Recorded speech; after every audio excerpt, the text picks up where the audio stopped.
सानूला जेवण भरवताना ना कायम मी एक गोष्ट लक्षात घेतली आहे की तिला समोर काहीतरी खेळायला द्यायचं. खेळणे सोडून दुसऱ्या कुठल्याही गोष्टी द्यायच्या.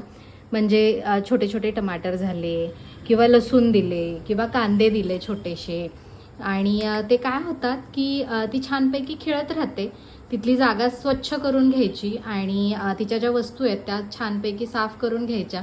ती अशी त्यांना टच करते, ते घेते किंवा ते तोंडात घालते.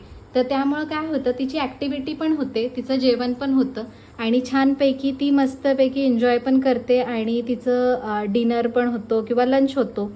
मस्तपैकी ती एन्जॉय करते आणि तिचं पोट पण भरलं जातं. आणि खूप वेळ म्हणजे असं घालवावा नाही लागत की असं काहीतरी वेगळं तिला असं डिस्ट्रॅक्ट करून काही खाऊ घालायचं आहे, असं काही करता येत नाही. त्यामुळं खूप छानपैकी ती एन्जॉय करते आणि तिचं छानपैकी जेवण होतं.